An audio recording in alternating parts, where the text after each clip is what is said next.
Hello दोस्तों, कैसे हैं आप लोग। आज इलेक्ट्रिक चार्ज एंड फील्ड का लेक्चर नंबर 7 लेकर आ गए हैं और आज का टॉपिक है electric field on the axis of charge ring. किसी चार्ज रिंग की वजह से जो है सो हम लोग इलेक्ट्रिक फील्ड पिछले क्लास में भी निकाले थे और आज जो निकालना है वो खास करके बोर्ड के पॉइंट ऑफ व्यू से देखा जाए तो ये बहुत ही इंपॉर्टेंट होता है, इसलिए जो है सो इसको अलग से बनाए गए हैं लेक्चर। तो आप इसको जो देखिए क्या कि किसी एक्सिस पे कैसे इलेक्ट्रिक फील्ड निकालते हैं। जैसे कि आपको बता दें कल कि अगर किसी सेंटर के बारे में बताए थे कि ये कोई चार्ज रिंग है, अगर चार्ज रिंग है तो इसके सेंटर पे जो इलेक्ट्रिक फील्ड होता है वो जीरो होता है, क्योंकि अगर इस पे मान के चलिए पूरी तरह से जो है सो पूरे यूनिफॉर्मली चार्ज डिस्ट्रीब्यूट है, क्या है पूरी तरह से यूनिफॉर्मली चार्ज डिस्ट्रीब्यूट था, तो बताए थे कि इसके सेंटर पे जो नेट इलेक्ट्रिक फील्ड होता है वो जीरो होता है। क्या होता है? Net electric field zero. अब इस सेंटर पे ना होकर के देखिए कि इसी को जो है सो यहाँ पे इसका एक्सिस आएगा, ये एक्सिस यहाँ पर आएगा, दिख रहा होगा आप लोगों को। तो इस एक्सिस पे हमको मान के चलिए इससे एक्स डिस्टेंस है, इस एक्स डिस्टेंस पे हमको क्या निकालना है? इलेक्ट्रिक फील्ड फाइंड करना है। तो आप देखिए कि आप इस तरह से तो हम नहीं कर सकते हैं, आप इसको क्या है कि इसी फिगर को हम थोड़ा रोटेट कर देते हैं इस तरह से, क्योंकि आपको ये 3D फिगर को 2D में दिखा रहे हैं, क्योंकि आप इस रिंग को जब हम रोटेट कर देंगे तो आप देखिए किस तरह से बनेगा। तो पहले हम हेडिंग लगा देते हैं। आज का जो टॉपिक है बस यही है कि इस रिंग की वजह से इस सेंटर पे कहने का मतलब इसका एक्सिस क्या होगा? यहाँ पे होगा। तो चाहे यहाँ पे इस पॉइंट पे इसी तरह से जो है सो हमको क्या निकालना है? इलेक्ट्रिक फील्ड को फाइंड करना है। तो आप देखिए इसको इस तरह फाइंड करते हैं और इनसे रिलेटेड क्वेश्चन जो है सो कंपटीशन में भी अच्छे खासे आते हैं, चाहे जेई हो चाहे नीट हो। और बोर्ड का तो ये फेवरेट जो है सो समझ लीजिए क्वेश्चन ही है कि हर बार डेरिवेशन इसका पूछता है, 3 से 4 नंबर में होता है। तो चलिए आज का हेडिंग लगाते हैं। क्या है? Electric field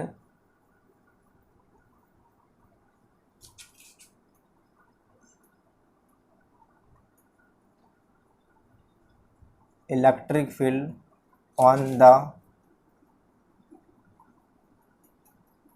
axis of charge ring. क्या है कि रिंग के एक्सिस पे जो है सो हमको निकालना है इलेक्ट्रिक फील्ड।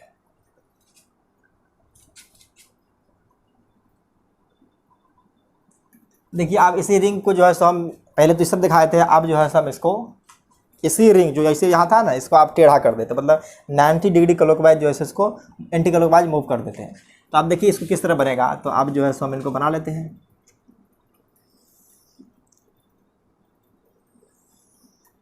ये ऐसा कुछ दिखेगा, क्योंकि अब जो है सो ये मान के चलिए आधा पोर्शन अंदर चले गया और आधा पोर्शन जो है सो इसका बाहर है। अब इनको मिला लेते अच्छी तरह से। एक चार्ज रिंग है और इस पे चार्ज Q, मान लीजिए इस पे प्लस Q चार्ज है, यूनिफॉर्मली डिस्ट्रीब्यूट है, तो इसको यूनिफॉर्म डिस्ट्रीब्यूट कर देते हैं।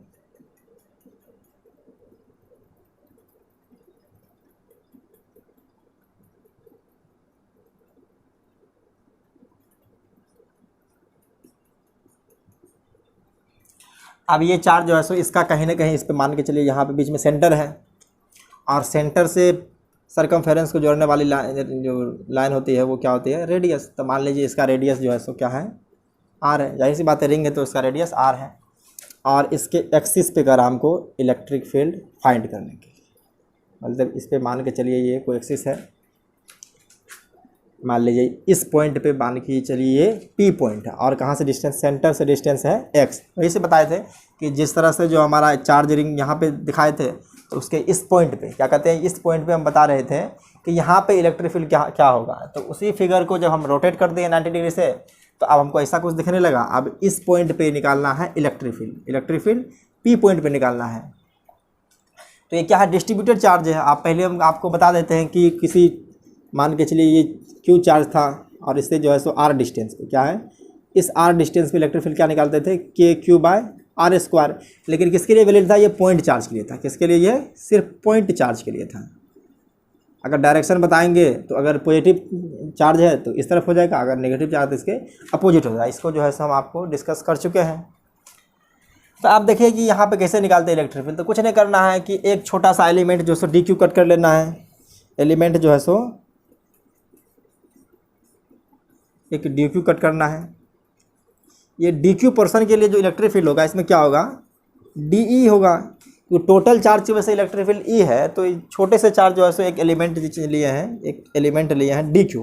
तो ये एलिमेंट को हम पहले यहाँ काट लेते हैं, इस पोर्शन पे कट कर लिए, मान के चलिए यहाँ पे एक डी क्यू चार्ज कट कर लिए। तो इस चार्ज की वजह से इस एक्सिस पे जो है इलेक्ट्रिक फील्ड देखते हैं, तो इनको क्या है कि आप सीधे लाइन से मिलाते हैं।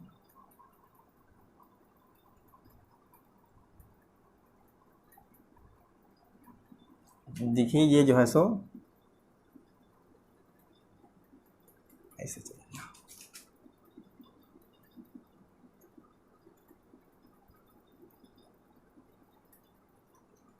अब इस रिंग से जो है सो इस डी क्यू चार्ज से इनके बीच का डिस्टेंस आर है, तो इनको मान लीजिए थीटा, क्योंकि ये जो है सो बना रहा है एंगल इस कोण से। तो अब ये डी क्यू चार्ज की वजह से इलेक्ट्रिक फील्ड क्या आ जाएगा, डी ई। आप देखिए इस डी ई को दो कंपोनेंट टूटेगा, एक तो वर्टिकली डाउनवर्ड टूटेगा और एक जो है सो ये, अगर थीटा ये तो वर्टिकली अपोजिट एंगल क्या हो जाएगा, ये भी थीटा हो जाएगा। तो थीटा के साथ वाला एंगल क्या होता है, कोस थीटा, ये हो जाएगा डी कोस थीटा, और नीचे वाला क्या हो जाएगा, डी ई साइन थीटा।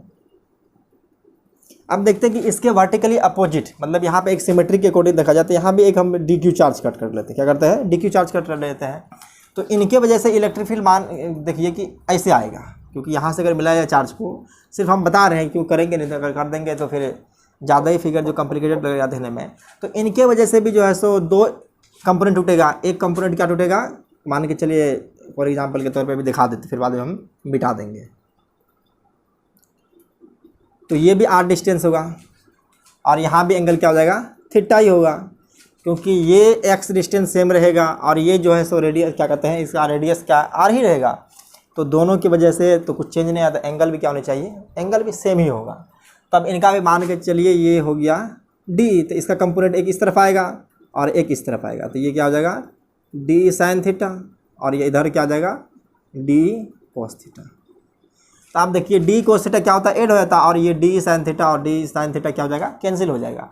तो कहने का मतलब साफ साफ ये है कि एक कंपोनेंट इनका जो है सो कैंसिल होने वाला, ऐसा नहीं कि जो सिर्फ एक ही है। मतलब यहाँ पे अगर कोई चार्ज डी क्यू कट कर ली है तो इनके वर्टिकली अपोजिट यहाँ उसकी वजह से कैंसिल हो जाएगा। तो ये सभी जो है सो ये सिमेट्री की वजह से क्या एक दूसरे को कैंसिल करते चले जाएंगे। तो सिर्फ बचेगा क्या, तो सिर्फ डी ई कोस थीटा बचेगा, डी साइन थीटा कंपोनेंट क्या है, कैंसिल हो जा रहा है। किसकी वजह से, सिमेट्री की वजह से, उसके सिमेट्रिकली अपोजिट चार्ज की वजह से। तो इनको हम मिटा देते हैं, सिर्फ एक ही रहने देते हैं।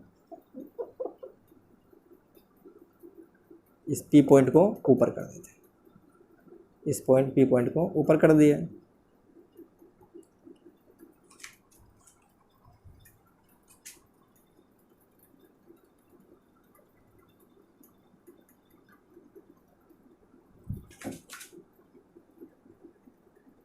ये component D E cos theta रह जाएगा और ये कंपोनेंट क्या हो जाएगा, कैंसिल हो जाएगा। तो यहाँ पे लिख देते हैं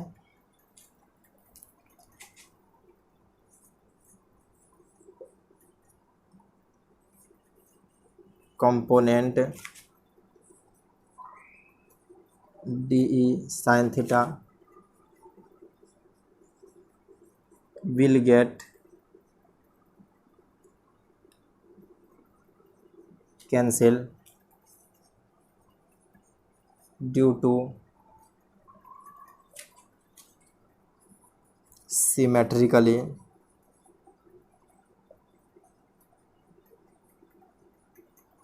opposite dq चार्ज। तो इसके सिमेट्रिकली अपोजिट जो dq चार्ज है उसकी वजह से क्या हो जाएगा, ये कंपोनेंट डी इसको साइन थीटा कैंसिल हो गया है। तो आप देखिए कि डी इलेक्ट्रिक फील्ड क्या होता है कि डी क्यू चार्ज की वजह से हम दिखाए थे। तो यहाँ पे डी इलेक्ट्रिक फील्ड आप लोगों को नीचे दिख रहा होगा।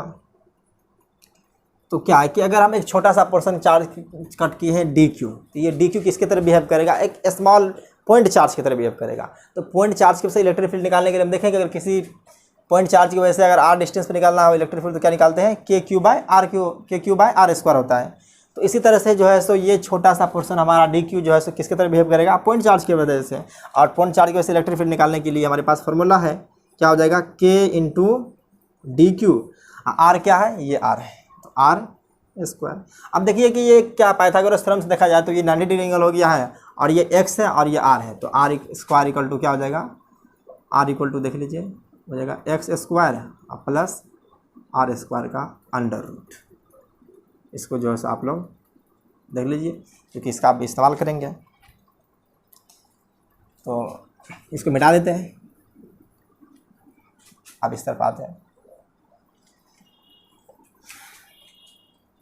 आप लोगों को क्वेश्चन समझ में आ रहा है ना। क्वेश्चन क्या है कि ये एक रिंग है, इसके रिंग के चारों तरफ क्या है, Q plus Q charge distribute है और इसी के सेंटर के एक्सिस है, मतलब क्या है इसका, क्या है एक सेंट्रल एक्सिस है। सेंट्रल एक्सिस मतलब क्या, एक्सिस पे एक पॉइंट P लिए हैं, कितना डिस्टेंस पे है, x डिस्टेंस पे, और इस P पॉइंट पे हमको क्या निकालना है, इलेक्ट्रिक फील्ड। तो वही इलेक्ट्रिक फील्ड निकाल रहे हैं, तो नेट इलेक्ट्रिक फील्ड क्या होगा, टोटल निकाल रहे हैं। तो आप देखिए ई नेट क्या आने वाला है, तो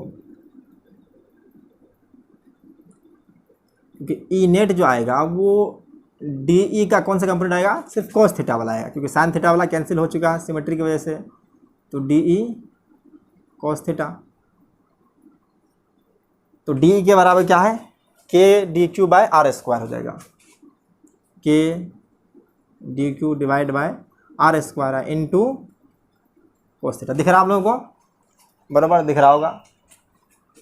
तो आप देखिए कि ऐसा ऐसा अगर जब पूरे डी क्यू चार्ज को हम कट कर लेंगे तो देखिए यहाँ से जो अगर एंगल लेंगे तो वो, अब इसको ऐसे देख लीजिए कि ये कोई चार्ज है और यहाँ से मिलाते हैं, तो इस पोर्शन से एंगल और इस पोर्शन से अगर इसका वर्टिकली सेंटर पे देखा जाए तो ये एंगल और ये एंगल जो है सो हमेशा बराबर है। जैसे जरूरी नहीं कि इसे अगर हम इसको इस लाइन से भी मिला दें, अभी तो 2D में दिखेगा भी नहीं, तो ये इनके अबाउट भी जो एंगल थीटा होगा। कहने का मतलब है कि एक डिस्क है और डिस्क के चारों तरफ कोन, जैसे आप लोग फील कर लीजिए कि अगर एक कोन है तो कोन के अगर ये सेंटर है, कहने का मतलब इसका जो है सो वर्टिकल एक्सिस है, तो इनके चारों तरफ से ये एंगल ये साइड आएगा और ये साइड सभी जो है सो साइड देखा जाए तो इसके वर्टिक्स से देखा जाए, इसके वर्टिकली डाउन जो वर्टिकल एक्सिस होगा उनसे सभी एंगल, कहने का मतलब ये एंगल जो होगा सभी सेम बनाएगा। कहने का मतलब जो इनके बीच से जो साइड निकलेगा तो सभी के द्वारा जो है सो एंगल इक्वल हो जाएगा। तो कहने का मतलब है कि यहाँ पे थीटा भी जो है सो सेम होने वाला है।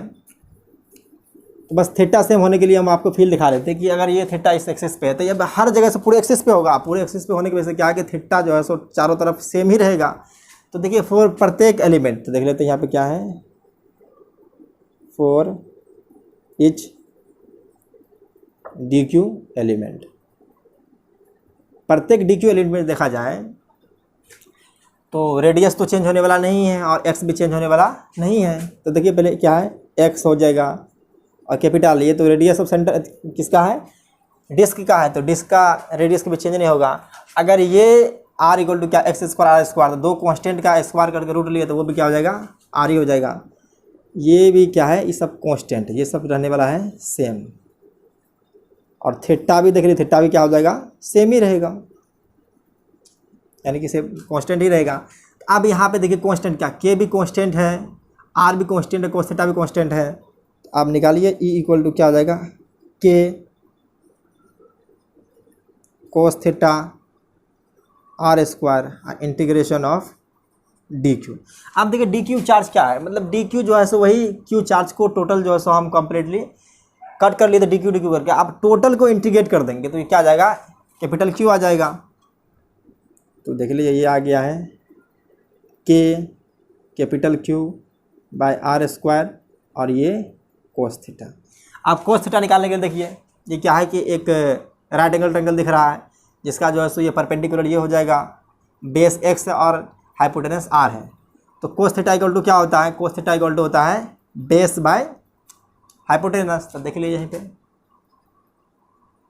कोस थीटा इक्वल टू बेस क्या है, एक्स, हाइपोटेनस आर है, तो ये कोस थीटा का फॉर्मूला हो गया। तो यहाँ पे कोस थीटा पुट कर देंगे तो ई इक्वल टू क्या हो जाएगा, के q by are square into cos theta की जगह पे एक्स बाय आर। तो आप देखिए ये K Q x divide by R Q हो जाएगा, और आर क्या है, ये एक्स स्क्वायर जो आर स्क्वायर का पावर 1/2 भी कह सकते हैं, तो 1/2 है, यहाँ पे 3 है। तो ई इक्वल टू क्या हो जाएगा, जो ई नेट आया है वो K Q X by are square plus X square to the power 3/2। ये रहा फाइनल रिजल्ट, ये फाइनल रिजल्ट रहा। तो देख लीजिए फिर से इसको डेरिवेशन। पहले क्या किया कि एक रिंग में क्या डी क्यू एलिमेंट कट किए, डी क्यू एलिमेंट की वजह से यहाँ इस पॉइंट पे निकाले, तो इसका दो कंपोनेंट निकलता है, एक क्या है कोस थीटा और एक साइन थीटा। ये साइन थीटा जो है सो अपोजिट जो सिमेट्रिक से देखा जाए तो सिमेट्रिकली अपोजिट डी क्यू की वजह से क्या है साइन थीटा कंपोनेंट कैंसिल हो जाता है, और डी कोस थीटा आपको बताए थे कि इसमें कंपोनेंट जो है अगर चाहें तो इसको हाफ रिंग कर लेके 2d कोस थीटा कर दें, या अगर कंप्लीट रिंग रखेंगे तो सिर्फ हम एक ही कंपोनेंट को लिखा देते हैं। तो वही बात है, कल आपको प्रूफ भी कर दिए थे। तो देख लीजिए बस एक बार इसको, और इसको नोट डाउन कर लीजिए। कुछ नहीं है, सिंपल जो है सो डेरिवेशन था, इसमें खास कोई इंटीग्रेशन का भी जो यूज नहीं हुआ। डी क्यू चार्ज को जो स्मॉल डी क्यू चार्ज था इसको कम्प्लीटली इंटीग्रेट कर दिए, और क्या हो जाएगा वो कैपिटल क्यू हो जाएगा।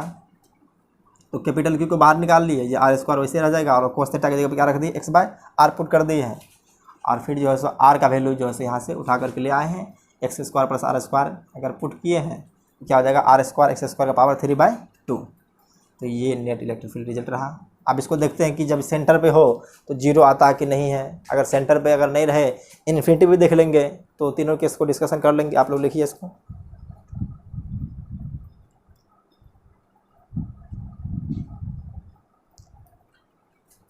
लिख लिया,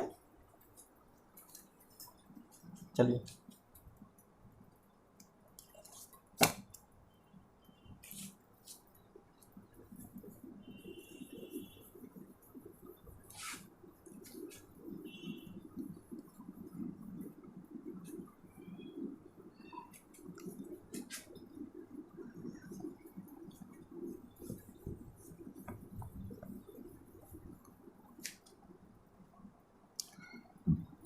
तो रिजल्ट जो फाइनल रिजल्ट है यहाँ ई का वैल्यू उसको लिख लेते हैं के Q x divide by r whole का whole square x to the power 3/2। तो इनको भी मिटा दीजिए।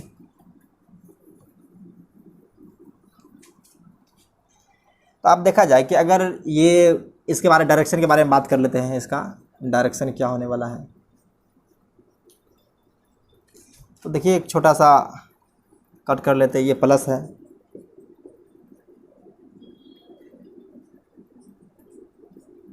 प्लस चार्ज, तो इनके इस पॉइंट पे, तो इसके पॉजिटिव चार्ज की वजह से इस तरफ आया था, तो ई नेट इस तरफ आया था। अगर नेगेटिव चार्ज हो तो क्या हो जाएगा, तो जस्ट उल्टा हो जाएगा इसका, क्या ये नेगेटिव चार्ज हो जाएगा। तो नेगेटिव चार्ज की वजह से इसका डायरेक्शन अपोजिट है, क्योंकि नेगेटिव चार्ज की टुवार्ड्स होता है इलेक्ट्रिक फील्ड, पॉजिटिव चार्ज से अवे फ्रॉम होता है। तो ई नेट जो है सो इसमें टुवार्ड्स हो जाएगा। अगर नेगेटिव चार्ज है तो क्या हो जाएगा, इलेक्ट्रिक फील्ड का डायरेक्शन जो है सो रिंग की तरफ हो जाएगा, अगर पॉजिटिव चार्ज है तो उससे दूर आ जाएगा। तो बस ये डायरेक्शन था। अब डिस्कस करते हैं कि सेंटर पे जब इलेक्ट्रिक फील्ड फाइंड करेंगे तो उसका वैल्यू जीरो आता है या नहीं, क्योंकि जनरल केस हम किए हैं डिस्कस। तो अगर एक्स का वैल्यू जीरो कर देंगे तो क्या हो जाएगा, वो सेंटर पे हो जाएगा, और सेंटर पे हो जाएगा तो उसकी वजह से हम देखते हैं कि उसका नेट इलेक्ट्रिक फील्ड जीरो होनी चाहिए। उसके बाद इन्फिनिटी भी डिस्कस कर लेंगे, और एक पॉइंट और वो डिस्कस कर लेंगे कि कहाँ पर इलेक्ट्रिक फील्ड मैक्सिमम होता है। तो देखिए इनको भी लिख लीजिए, इसको नोट डाउन कर लीजिए, कर लिया, चलिए ठीक है।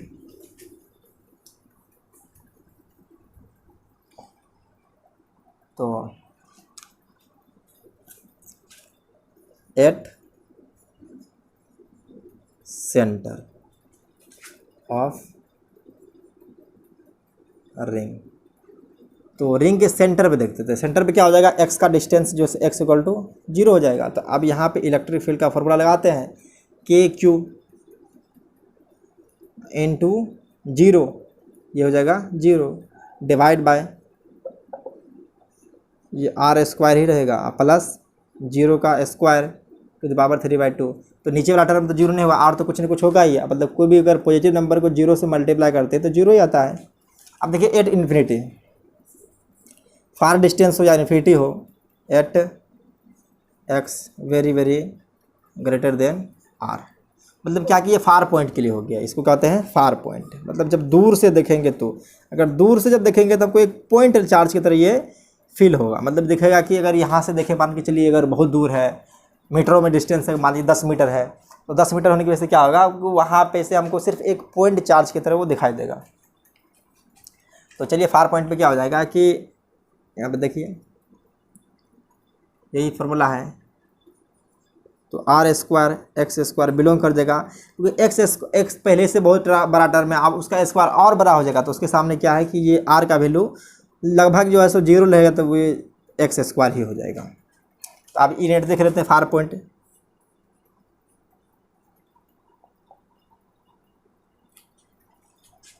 तो देखिए के क्यू इंटू एक्स, और ये आर जो है सो क्या R square plus X square क्या हो जाएगा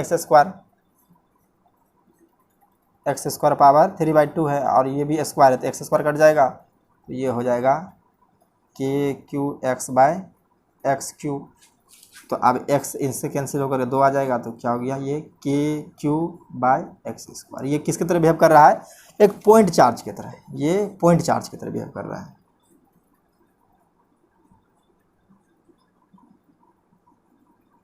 बिहेव लाइक पॉइंट चार्ज। कब, जब दूर से देखेंगे तब। अब तीसरा केस डिस्कशन कर लेते हैं। क्या है, ये पहला केस था, ये दूसरा था। अब जब इन्फिनिटी रख दें, यानी का मतलब एक्स का वैल्यू जो है सो थर्ड केस में देखिए, जब एक्स बिलोंग्स कर रहा हो इन्फिनिटी को, क्या कर रहा है, एक्स इन्फिनिटी को बिलोंग कर रहा है, तब इलेक्ट्रिक फील्ड क्या हो जाएगा। तो देखिए अगर ये इन्फिनिटी हो जाएगा तो के अभी तो सब कुछ सेम ही रहेगा, अगर इन्फिनिटी पे है तो ये देखिए, क्योंकि ये केस तो आने ही वाला है, क्योंकि इन्फिनिटी का स्क्वायर प्लस आर का स्क्वायर, उसके सामने कुछ नहीं रहेगा। तो अगर के क्यूब में इन्फिनिटी मतलब एक्स से डिवाइड कर दे, कहने का मतलब है कि ये केस तो अभी ऐसे ही रहेगा, के एक्स स्क्वायर, और ये बिलोंग कर रहा है इन्फिनिटी को, तो किसी भी नंबर में जब इन्फिनिटी डिवाइड करेंगे तो 0 आ जाएगा। कहने का मतलब है कि जब एक्स क्या है, बिलोंग्स कर इन्फिनिटी को, तो इलेक्ट्रिक फील्ड 0 हो जाता है। अब तीनों केस डिस्कस कर लिया है। अब कुछ ऐसा पॉइंट आएगा जहाँ पे इलेक्ट्रिक फील्ड क्या होगा, मैक्सिमम होगा, तो उस पॉइंट को भी हम डिस्कस कर लेते हैं कि अब कौन सा पॉइंट है जहाँ पे इलेक्ट्रिक फील्ड मैक्सिमम होगा। उसके बाद जो है हम उसके बीच में वो इलेक्ट्रिक फील्ड मैक्सिमम है तो कितना है वो भी डिफाइन कर लेंगे, और उसके बाद जो है so electric field versus x का ग्राफ भी ड्रॉ कर लेंगे। जैसे कि हम पॉइंट चार्ज की वजह से इलेक्ट्रिक फील्ड का ग्राफ ड्रॉ किए थे ई वर्सेस एक्स, तो यहाँ पे भी वैसे ही करने वाले हैं कि ई वर्सेस एक्स का ग्राफ हम लोग क्या है ड्रॉ करने वाले हैं। तो चलिए ये तीनों केस को आप लिख लीजिए।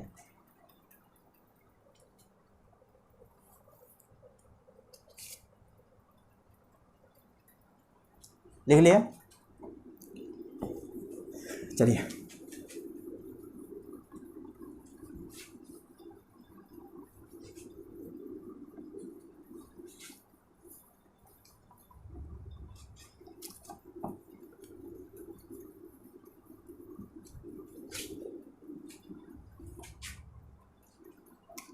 क्वेश्चन क्या है, find the point where find the value of x, point नहीं, find the value of x for which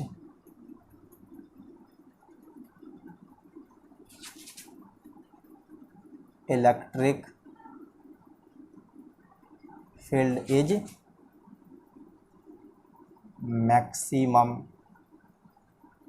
and also find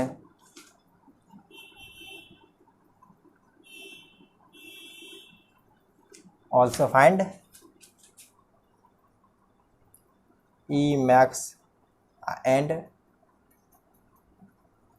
draw graph for E versus x।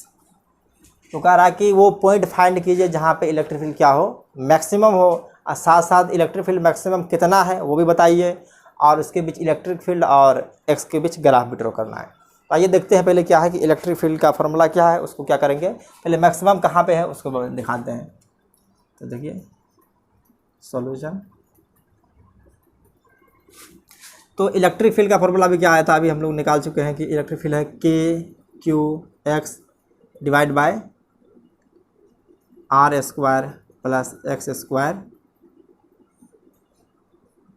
To the power 3/2।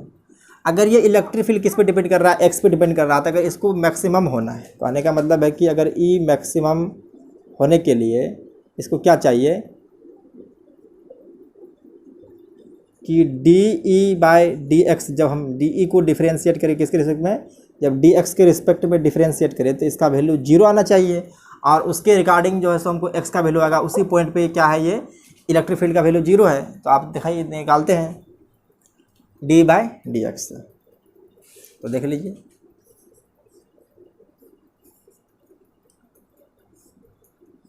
D by D x. तो चलिए यहाँ पे देख लेते हैं कि ये हो गया डी, और ये क्या है K Q x divide by X square plus R square to the power 3/2। इसको पूरा बड़ा ब्रैकेट में ले लेते हैं, डिवाइड बाय डी एक्स। तो आप देख लीजिए कि के और क्यू ये क्या है, कांस्टेंट है। अब कांस्टेंट है तो इसको बाहर कर सकते हैं, के क्यू कांस्टेंट है, तो D X divide by X square plus R square to the power 3/2, इसको ब्रैकेट में ले लीजिए। तो अब इसका वैल्यू क्या होना चाहिए, ये 0 के बराबर होना चाहिए, ये होना चाहिए 0, क्योंकि इलेक्ट्रिक फील्ड का वैल्यू मैक्सिमम कब होगा, जब डी इसका डी ई का डिफरेंशिएशन एक्स के रिस्पेक्ट में, इलेक्ट्रिक फील्ड का डिफरेंशिएशन किसके रिस्पेक्ट में, एक्स के रिस्पेक्ट में 0 होगा, तो वो हो जाएगा ये, तब मैक्सिमम उस पॉइंट पर आएगा। तो क्या कि इस के को इस तरह भेज देते हैं तो वो तो 0 ही हो जाएगा। तो देख लीजिए यहाँ से क्या आ जाएगा डी, तो आपने डिफरेंशिएशन इस फॉर्मेट में देखे होंगे कि डी यू बाई वी होता है, और इसको डी एक्स से मतलब यू और वी, मतलब यू भी डिपेंड कर रहा है फंक्शन ऑफ एक्स है, और वी भी क्या है फंक्शन ऑफ एक्स है। तब इस तरह से हम कर जो डिफरेंशिएशन करते हैं, तो पहले वी को बाहर कर लेते, क्या करते हैं वी को बाहर कर लेते हैं, D U by D X और माइनस इस बार यू को बाहर करके D V by D X और डिवाइड बाय वी स्क्वायर कर देते हैं। तो ये डिफरेंशिएशन का फॉर्मूला आप लोगों ने 11th में पढ़ा होगा। तो चलिए आइए देखिए मेरे साथ, के क्यू को क्या करते हैं इस तरफ भेज दिए, तो वो 0 पे जाकर के डिवाइड करेगा 0 को, तो 0 ही हो जाएगा। तो अब इनको क्या है, ये X square plus R square to the power 3/2 को कांस्टेंट मान करके इस बार क्या कर देते हैं, D X by D X हो जाएगा, माइनस इस बार एक्स को कांस्टेंट मार के बाहर निकाल लेते हैं, तो ये कांस्टेंट बाहर हो जाएगा, और क्या हो जाएगा ये X square plus R square to the power 3/2 D X और डिवाइड बाय एक्स स्क्वायर और आर स्क्वायर का पावर जो है सो फिर स्क्वायर करेंगे तो पावर 3 आ जाएगा, X square plus R square power 3। अब ये टर्म आपको दिख रहा होगा कि एक्स स्क्वायर कुछ भी होगा तो ये पॉजिटिव तो होगा या तो 0 होगा, आर तो क्या है अपना 0 कभी होने वाला नहीं, क्योंकि ये रेडियस है। तो रेडियस क्या है कि अगर कोई रिंग है तो रेडियस पॉजिटिव नहीं, रेडियस हमेशा पॉजिटिव रहेगा, और पॉजिटिव का स्क्वायर पॉजिटिव। तो कहने का मतलब है कि ये नंबर जो है अपना पॉजिटिव है, X square plus R square positive number है। अब ये पॉजिटिव नंबर को अगर हम पॉजिटिव से मल्टीप्लाई करेंगे तो सेम रहेगा, कोई फर्क पड़ने वाला नहीं है। तो इसको हम इस तरफ भेज देते हैं, तो ये इस तरफ आ जाएगा, तो देखिए अब ये भी 0 हो जाएगा, ये 0 है। अब ये तो कांस्टेंट टर्म है तो इसको ऐसे ही रहने दीजिए, X square plus R square to the power 3/2, और इनका डिफरेंशिएशन क्या हो जाएगा 1, अब माइनस में एक्स तो एक्स ही रहेगा, इनटू इसका पावर बाहर आ जाएगा, जिस तरह से पढ़े होंगे फॉर्मूला डिफरेंशिएशन का, X to the power n D x.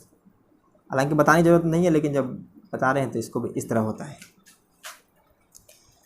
तो 3/2 सॉरी इसका तो नहीं, ये 3/2 बाहर आ जाएगा, और इसका डिफरेंशिएशन क्या हो जाएगा, एक्स स्क्वायर का हो जाएगा, सॉरी इसको तो भी X square plus R square n-1, तो 3/2 और -1 तो ये हो जाएगा 1/2 इंटू अब इसका डिफरेंशिएशन ये हो जाएगा 2x और r कांस्टेंट तो कांस्टेंट का 0। यहाँ तक आप लोगों को समझ में आया होगा। सिंपल डिफरेंशिएशन कर रहे हैं और डिफरेंशिएशन जो है सो कोई बड़ी चीज़ नहीं है। ये कैलकुलस का सबसे ईजीएस्ट पार्ट जो होता है डिफरेंशिएशन ही है। तो हम इस तरफ कर लेते हैं। तो आप देखिए इसमें भी r square X square power 3/2 है और यहाँ पे भी r x स्क्वायर एक्स का पावर 1/2 है। तो X square plus r square का पावर 1/2 को हम कॉमन ले लेते हैं। चलिए एक्स स्क्वायर और r square to the power 1/2 common ले लिए। अगर 1/2 कॉमन ले लिए, पावर में क्या होता है कि अगर कोई भी नंबर का बेस सेम है तो पावर अगर डिवाइड करते हैं तो माइनस हो जाता है। तो ये किस तरह हो जाएगा, यहाँ पे 3/2 में से हाफ ले लिया तो कितना बच जाएगा, एक ही आ जाएगा। तो ये आ जाएगा X square plus r square हो जाएगा, पावर 1 ही रहेगा। और इस तरफ देखिए ये 1/3/2 है, ये 2 और ये 2 कैंसिल हो जाएगा। तो क्या हो जाएगा, ये x इसको तो कॉमन लेके बाहर निकाल दिए हैं तो बचा क्या, 3 बचा, x बचा और यहाँ पे x बचा। तो माइनस में 3x square minus 3x square equal to 0। अब ये टर्म के बारे में हम बता चुके हैं कि आपको ये पॉजिटिव टर्म है। कैसा टर्म है, ये पॉजिटिव है। ये पॉजिटिव को उस तरफ डिवाइड कर देंगे तो ये तो 0 होने वाला है नहीं, सिर्फ 0 होगा कौन, तो ये होगा टर्म। तो चलिए एक्स स्क्वायर और माइनस 3x स्क्वायर है तो इसका मतलब माइनस 2x स्क्वायर आ जाएगा। r स्क्वायर माइनस में 2x स्क्वायर इक्वल टू 0। अब इस r स्क्वायर को उस तरफ भेज दीजिए तो क्या हो जाएगा, ये 2x square equal to r square. अब देखिए ये x square equal to r square by 2, दोनों तरफ रूट लीजिए तो x equal to plus minus r by root 2। तो कहने का मतलब साफ साफ ये है कि x का जो है सो प्लस r बाय रूट 2 हो तब भी 0 होने वाला है इलेक्ट्रिक फील्ड, सॉरी 0 नहीं मैक्सिमम होने वाला है। और क्या है, माइनस r/2 मतलब दो जगह पे है, क्योंकि जाहिर सी बात है कि अगर ये स्क्वायर है, क्या है, अगर ये स्क्वायर क्यूब है तो कहने का मतलब ये स्क्वायर है, एक्स स्क्वायर है तो चाहे माइनस r/2 रखे या चाहे प्लस r/2 रखे तो वो कैंसिल होकर के r स्क्वायर होकर के r²/2 ही आने वाला है। तो इसका मतलब 2 पॉइंट है, क्या है, एक तो हो जाएगा r/√2 एंड माइनस r/√2। यही पॉइंट है जहाँ पे इलेक्ट्रिक फील्ड क्या हो जाएगा, मैक्सिमम। इस पे हो इलेक्ट्रिक फील्ड मैक्सिमम है, इसी पॉइंट पे जब x का वैल्यू जो है सो क्या हो, r/√2 हो, r/√2 एंड r/-√2 या प्लस वाला वैल्यू हो चाहे माइनस वाला वैल्यू हो, दोनों पॉइंट के लिए क्या है, मैक्सिमम इलेक्ट्रिक फील्ड आ रहा है। अब एक मैक्सिमम कितना आ रहा है उसको भी देख लेते हैं, पहले इसको नोट डाउन कर लीजिए।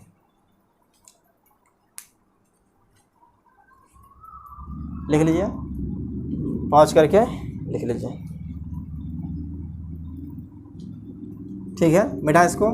चलिए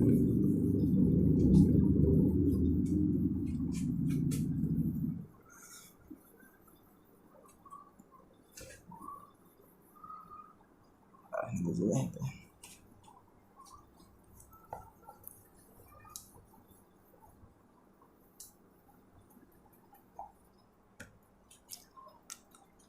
तो हमारा x का वैल्यू जो आ चुका है वो किस पॉइंट पे है, एक है r/√2 और दूसरा है माइनस r/√2। अब ई मैक्स देख लेते हैं, ई मैक्स क्या आने वाला है। ई मैक्स पे क्या है कि हम एक r/√2 प्लस वैल्यू करके लेते हैं तो क्या हो जाएगा, ये कि q r/√2 डिवाइड में दे देते हैं तो r स्क्वायर तो r ही स्क्वायर रह जाएगा प्लस x के जगह पे क्या हो जाएगा, x स्क्वायर हो जाएगा। तो x स्क्वायर जब करेंगे तो अल्टीमेटली r²/√2 का स्क्वायर, तो ये हो जाएगा r²/2 टू द पावर 3/2। तो अब ये 2 दोनों को मल्टीप्लाई करेंगे तो ये इस तरफ 2 आ जाएगा, 2 + 1 3 और ये 2 जो है सो ऊपर चले जाएगा। तो क्या है कि ये √3 पावर में है, देख लीजिए इसको, तो ये 2 का पावर 3/2 होकर के ऊपर चले जाएगा, क्योंकि नीचे अभी है तो ऊपर चले जाएगा। और ये क्या हो जाएगा, k q, या इसी को हम क्या लिख सकते हैं, 3 बार जो है सो √2 या इसी को हम √2 × 2√2 भी लिख सकते हैं। इतना मैथमेटिक्स तो आप लोगों को आता होगा, इसमें कोई बड़ी बात नहीं है। Into KQ R/√2। और ये क्या है कि ये 3 है, 3RQ/2। देखिए ये √2 और ये √2 कैंसिल होने वाला है, और देखा जाए तो 3√2 ये हो जाएगा, और ये R² है, ये R का पावर जो है ये R² है, तो ये R² और ये 2 पावर ये 2 दोनों कैंसिल हो जाएगा। तो बचा क्या ऊपर पे 2/3√3, नीचे बचा 3√3 KQ/R Q कर देते हैं, और यहाँ पे R, तो ये RQ और ये पावर 2 आ जाएगा। तो E मैक्स जो अपना आ चुका है वो क्या है 2/3√3 KQ/R²। ये है मैक्सिमम इलेक्ट्रिक फील्ड, यही है E मैक्स। कितना वैल्यू आता है 2/3√3 KQ/R²। तो ये अपना जो है इलेक्ट्रिक फील्ड आ गया। कुछ नहीं, बस वैल्यू को पुट किए हैं, वैल्यू पुट करने के बाद जो है वैल्यू आ गया है 2/3√3 इंटू KQ/R²। तो चलिए आप ग्राफ को ड्रॉ करते हैं। ग्राफ जो है सो ड्रॉ करते हैं, उसमें क्या है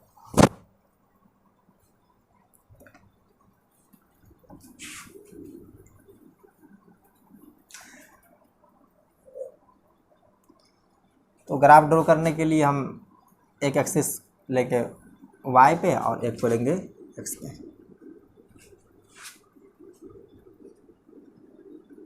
इस पे इलेक्ट्रिक फील्ड रह जाएगा और इस पे क्या है x रह जाएगा।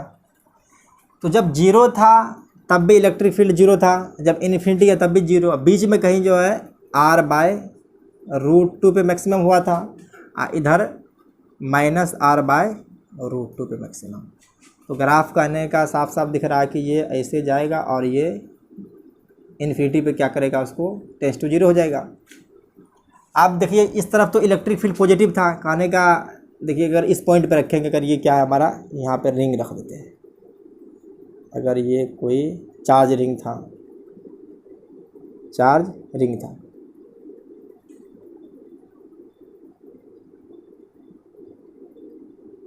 तो पॉजिटिव चार्ज की वजह से इस पॉइंट पे इलेक्ट्रिक फील्ड इस डायरेक्शन में है, और इस पॉइंट पे देखेंगे तो ये इस डायरेक्शन में होगा। तो कहने का साफ साफ दिख रहा है कि ये एक जो है सो नेगेटिव एक्स में जा रहा है और नेगेटिव वाई पर एक जा रहा है पॉजिटिव वाई में, पॉजिटिव एक्स में। तो पॉजिटिव एक्स वाले इलेक्ट्रिक फील्ड को पॉजिटिव वाई में दिखा दिए हैं।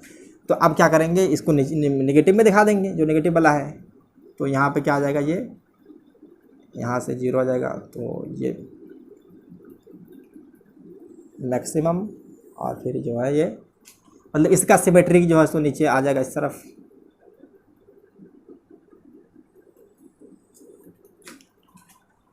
तो यहीं पे कहीं ना कहीं R/√2 हो जाएगा। जहाँ पे मैक्सिमम हो रहा है ये पॉइंट क्या हो जाएगा -R/√2। तो ये सब भी इतना ही बात थी। अब ये पॉइंट जो है यहाँ पे E मैक्स हो रहा है और इस पॉइंट पे क्या हो रही है E मैक्स। तो आप देखिए ओरिजिन पे भी इलेक्ट्रिक फील्ड क्या है 0 है, और जब इन्फिनिटी पे है तब भी इलेक्ट्रिक फील्ड 0 है। बीच में कहीं क्या है इलेक्ट्रिक फील्ड मैक्सिमम है। तो इसमें पॉजिटिव डायरेक्शन इलेक्ट्रिक फील्ड का है, इलेक्ट्रिक फील्ड डायरेक्शन क्या है पॉजिटिव है, और इस तरफ क्या है इलेक्ट्रिक फील्ड डायरेक्शन नेगेटिव है, नेगेटिव है।